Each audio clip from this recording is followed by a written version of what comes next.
Hello guys, welcome back to my channel Eco Tutor. Here we will read English newspaper with Hindi explanation. So let's get start. Here the title is Saudi sleeping prince died after 20 years in coma.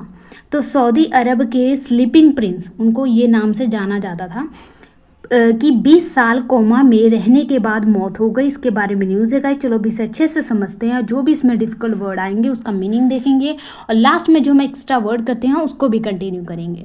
तो अगर आपने इस video को पहली बार देखा है, यानी इस चैनल पहली बार विजिट किया है, तो इस चैनल को सब्सक्राइब कर लेना, क्योंकि हम रोज़ ही जो है नए नए वर्ड सीखते हैं जो आपके एग्ज़ाम के लिए बहुत ही ज़्यादा रेलिवेंट होते हैं। तो बिना टाइम वेस्ट किए से स्टार्ट करते हैं। So here is Saudi prince Al Waleed bin Khalid bin Talal die on Saturday. तो उनका ये नाम है प्रिंस का।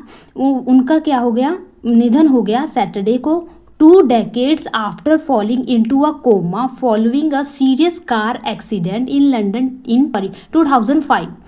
तो 2 decades, एक डेकेड्स कितने बराबर होता है? तो एक डेकेड्स जो है 10 साल के बराबर होता है। एक डेकेड्स 10 ईयर्स के बराबर होता है। तो यहाँ पे 2 डेकेड्स की बात की जा रही है, यानी कि 20 ईयर्स। 20 ईयर्स जो हैं वो क्या रहे, कोमा में पड़े रहे।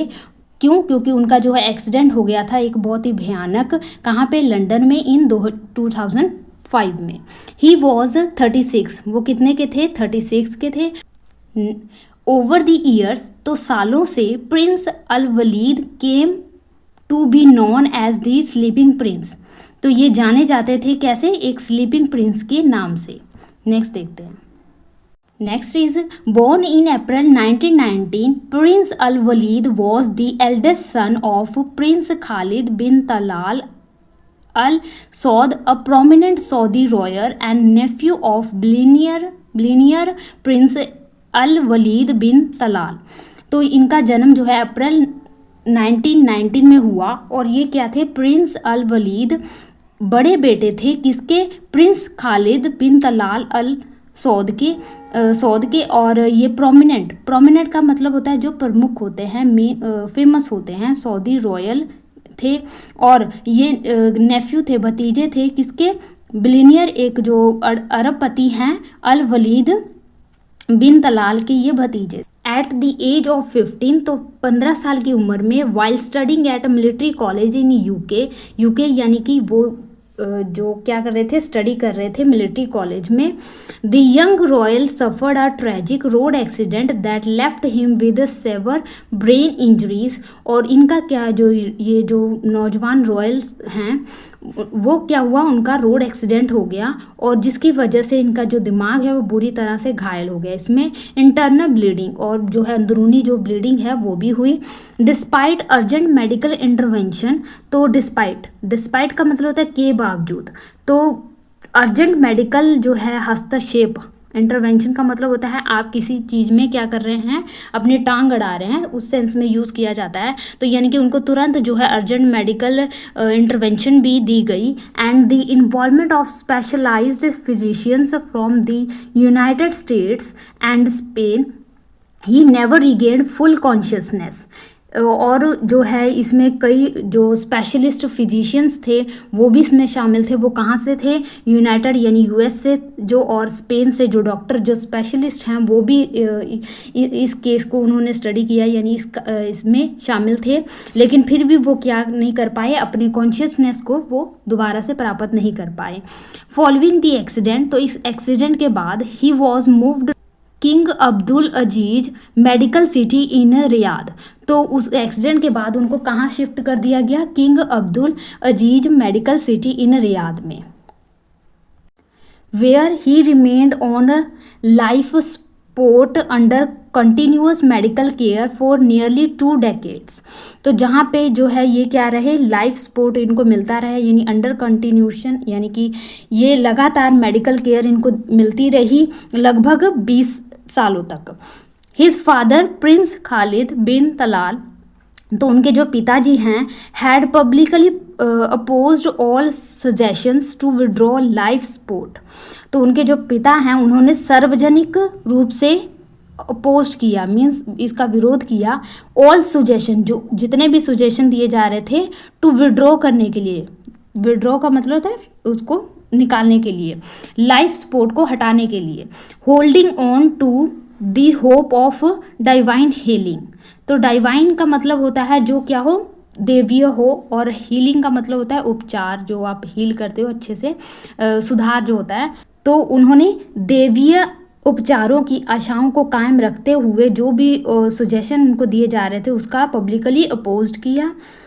ओवर द ईयर्स, तो सालों से, the prince came to be known as the sleeping prince. तो सालों से ये क्या थे, कोमा में थे, यानी सोए हुए थे एक तरह से, तो इसलिए इनका नाम जो है पड़ गया sleeping prince. With rare videos emerging online showing minimal movements. तो कई सारी वीडियोज़ जो हैं वो इमर्जिंग हुए, मीन्स बाहर आए, ऑनलाइन शोइंग, जिस पे वो दिखा रहे हैं कि मिनिमल मूवमेंट, यानी थोड़ी बहुत जो है मूवमेंट उनमें देखी गई। Such as this light lifting of his fingers, जैसे कि उनके फिंगर्स का थोड़ा सा मूवमेंट होना उसमें।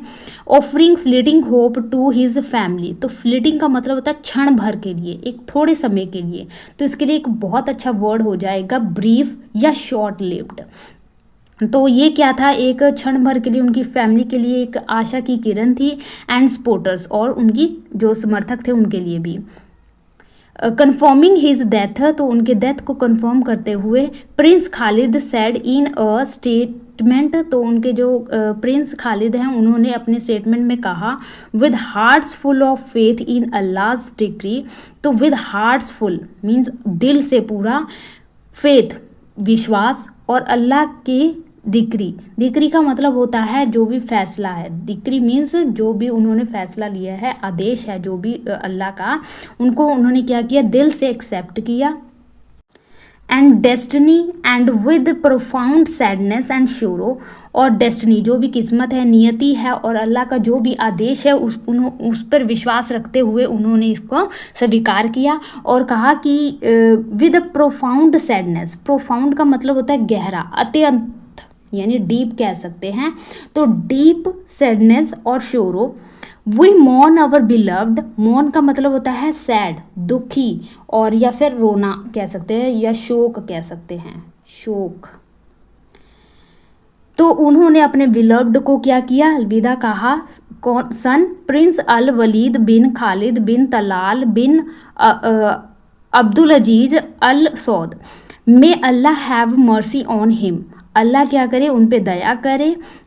Who passed away to Allah's mercy today, जो पास्ड अवे हो गए, पास्ड अवे एक फ्रेजल वर्ब है जिसका मतलब होता है डेथ, यानी यहाँ से वो चले गए हैं अल्लाह की दया से। नेक्स्ट चलते हैं। Funeral prayers will be held on Sunday July 20 after the अर्स prayer at Imam Turki bin Abdullah mosque in Riyadh. तो रविवार 20 जुलाई को रियाद में इमाम तुर्की बिन अब्दुल मस्जिद में असर प्रेयर की नमाज के बाद अंतिम संस्कार की नमाज अदा की जाएगी। यहाँ पे हमारा न्यूज़ ख़त्म होता है गाइज। आई होप आपको ये अच्छे से समझ लग गया होगा। आपने यहाँ पे कुछ नए वर्ड सीखे होंगे, ज़्यादा वर्ड नहीं थे, लेकिन हम क्या करते हैं, सिर्फ न्यूज़ में ही नए वर्ड पढ़ते हैं, हम कुछ एक्स्ट्रा वर्ड भी करते हैं जो आपकी वोकैबुलरी को एनहेंस करता है और आपकी इंग्लिश इंप्रूवमेंट को भी अच्छे से बढ़ाता है। तो बिना टाइम वेस्ट किए चलो अब हम अपना जो एक्स्ट्रा वर्क करते हैं उसको कंटिन्यू करते हैं। तो यहाँ पे हम कुछ फ्रेजल वर्ब लर्न करने वाले हैं जो टॉक से संबंधित होंगे। तो टॉक एट समवन पहला हमारा यहाँ पे वर्ड है। इसका मतलब होता है किसी और को बात करने का मौका ना देना, या to talk to someone without letting them speak. जैसे कि होते हैं ना, कई पर्सन किसी और को बोलने ही नहीं देते, अपने आप जो हैं बस बोलते जाते हैं, दूसरे को मौका ना देते हैं, तो उसको कहते हैं टॉक एट समवन। तो इसका जो है सेंटेंस हो जाएगा, उसे बिना सुने सबसे बात करने की आदत है, वो किसी की नहीं सुनता, यानी बस बातें करनी आती है उसे। तो she has a habit of talking to someone without listening.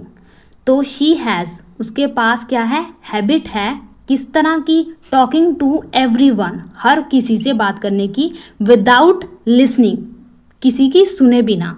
तो आप कहेंगे यहाँ पे समवन है, यहाँ पे एवरीवन है, क्योंकि यहाँ पे देखो सेंटेंस पे कहा गया है कि सबसे, तो सबसे के लिए हम समवन थोड़ी यूज़ करेंगे, वहाँ पे तो हम एवरीवन यूज़ करेंगे ना। तो इस अकॉर्डिंग क्या होता है, वो चेंज हो जाता है। तो आई होप आपको ये अच्छे से समझ लग गया होगा। नेक्स्ट देखते हैं। नेक्स्ट है हमारा टॉक ओवर समथिंग, इसका मतलब होता है किसी विषय पर बात करना, डिस्कस समथिंग। जैसे कि कोई ऐसा टॉपिक है, जैसे आपकी फैमिली का ले लेते हैं कोई टॉपिक, कि आप क्या करते हैं उस पर डिस्कस करते हैं अपने मम्मी डैडी से या अपने जो भी फ्रेंड्स हैं उनसे आप डिस्कस करते हैं, तो आप कहेंगे टॉक ओवर समथिंग। टॉक करना किसके ऊपर, किसी चीज़ के ऊपर। तो देख लेते हैं सेंटेंस। हम अपनी छुट्टियों की योजनाओं के बारे में बात करने के लिए कैफ़े गए।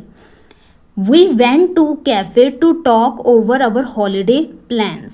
तो we went, हम गए, to the cafe, कैफे किस लिए, to talk over, किस लिए, टॉक ओवर करने के लिए। अब बताएंगे किसके ऊपर टॉक करने के लिए, our holiday plans। ठीक है, नेक्स्ट देखते हैं। नेक्स्ट है हमारा टॉक बैक। टॉक बैक का मतलब होता है, तो आप यहाँ पे देख रहे होंगे कि टॉक सभी के साथ लगा है, बस उसके साथ जो प्रेपोजिशन लग रही है वो चेंज होती जा रही है। जैसे जैसे वो चेंज हो रही है वैसे वैसे इसका मीनिंग भी चेंज होता जा रहा है। तो यहाँ पे इसका मीनिंग देख लेते हैं। टॉक बैक, रुकिए यहाँ पे शायद पूरा दिख नहीं रहा है, हाँ अब दिख रहा है। तो टॉक बैक का मतलब होता है to reply to someone in an impolite way. किसी से आप टॉक कर रहे हैं पर कैसे, इम्पोलाइट वे से, किसी को पलटकर जवाब देना। जैसे होते हैं ना कि कई आजकल के बच्चे किस प्रकार के होते हैं, वो बड़ों को पलट कर जवाब देते हैं, तो टॉक बैक करते हैं वो, यानी कि इम्पोलाइट वे से वो जवाब देते हैं। तो सेंटेंस देख लेते हैं। मेरा बेटा स्कूल में अपने शिक्षक को पलट कर जवाब दिया करता था पास्ट में है, तो यहाँ पे देखो पास्ट की सेकंड फॉर्म यूज़ करेंगे, और करता था यानी हैबिट की बात कर रहे हैं, तो हैबिट की बात करने के लिए हम कौन सा यूज़ करते हैं, यूज्ड टू यूज़ करते हैं। तो my son used to talk back to his teacher in school. मेरा सन यूज्ड टू करता था, टॉक बैक मुड़कर रिप्लाई देता था, किसको, टू हिज टीचर्स, अपने टीचर्स को, इन स्कूल, अपने स्कूल में। नेक्स्ट देखते हैं टॉक अराउंड। टॉक अराउंड का मतलब होता है टू अवॉइड डिस्कशन। डिस्कशन को आप अवॉइड कर रहे हैं, उस पर बात नहीं करना चाहते, तो आप कहेंगे टॉक अराउंड। बातचीत करने से बचे रहना।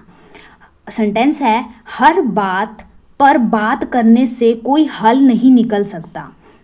तो सेंटेंस है, no solution can be reached if you talk around everything. अगर तुम हर चीज़ के बारे में बात करोगे तो कोई भी सोल्यूशन जो है उस पर हम नहीं पहुंच सकते। नो सोल्यूशन, कोई भी सोल्यूशन, कैन बी रीच्ड, उसका हल नहीं निकल सकता, इफ़ यू, अगर तुम, टॉक अराउंड एवरीथिंग, हर चीज़ के बारे में बात करोगे तो। नेक्स्ट देखते हैं। Next is talk something through. Talk something through का मतलब होता है to discuss something in detail. किसी चीज़ को आप डिटेल से डिस्कशन कर रहे हैं तो उसे कहेंगे टॉक समथिंग थ्रू। किसी विषय पर विस्तार में बात करना। तो ये लास्ट ही है, देख लेते हैं। हमने ग्लोबल वार्मिंग के मुद्दे पर विस्तार से बात की। तो कोई भी टॉपिक आज का ले लो, पॉपुलेशन का ले लो या पोल्यूशन का ले लो, ग्लोबल वार्मिंग का ले लो, या फिर जो एनवायरनमेंट जो हमारा क्या हो रहा है, दूषित हो रहा है, उसके बारे में ले लो। और भी कई सारे टॉपिक हैं जिनके ऊपर हमें क्या करनी पड़ती है, बहुत ही अच्छे से पूरा उससे टॉक समथिंग थ्रू करना पड़ता है, यानी विस्तार से बात करनी पड़ती है, तभी जाके हम उसको जो है अच्छे से सॉल्व कर पाते हैं। तो उसी प्रकार का यहाँ पे सेंटेंस भी बहुत अच्छा है। We talked through the issue of global warming. हमने टॉक्ड थ्रू किया यानी विस्तार से बात किया, the issue of global warming. Issue किस प्रकार का इशू, जो मुद्दा है ग्लोबल वार्मिंग का। तो यहाँ पे ग्लोबल वार्मिंग लिख लो या पोल्यूशन लिख लो या फिर पॉपुलेशन लिख लो, कुछ भी। तो यहाँ पे हमारे जो वर्ड हैं वो ख़त्म होते हैं।